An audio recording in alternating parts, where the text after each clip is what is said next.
up to now we have been focusing on understanding the concepts, and we've used population data that we typically don't have access to.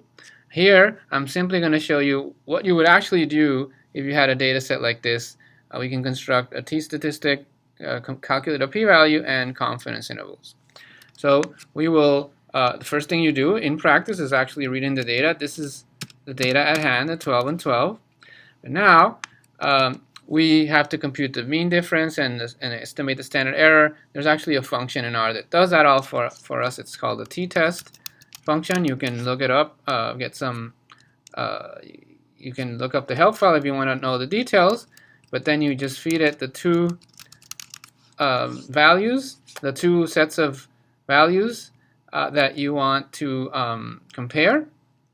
And when you run this, we can put it in an object if you want, and then we can take a look, and you will see that you get some information here. You get the t-statistic is 2.0552. That's the value we got when we did it by hand. The p-value is 0.053, and then here's a 95% confidence interval. Now, one thing I want you to note is that earlier when we used the central limit theorem approximation, the p-value was smaller. That is because here we're not assuming the data is that the central limit theorem applies to the t-statistic. Instead, we are using the t-distribution approximation. The t-distribution approximation has bigger tails, so you get a smaller p-value.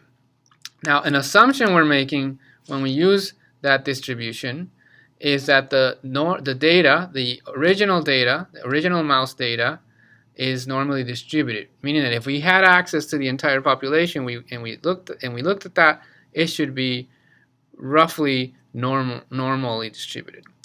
Now, we can test that somewhat by making QQ plots of the sample that we have. So we can look at a QQ norm of the controls and a QQ norm of the treatment group. You can see that it's just 12 points, so it's not a perfect check of assumptions, but it's at least telling us that we're not totally off. So here it is for the treatment, and we're going to see a similar result. So you can see that it's the normal distribution doesn't look to be too off, meaning that using the t distribution approximation is probably okay.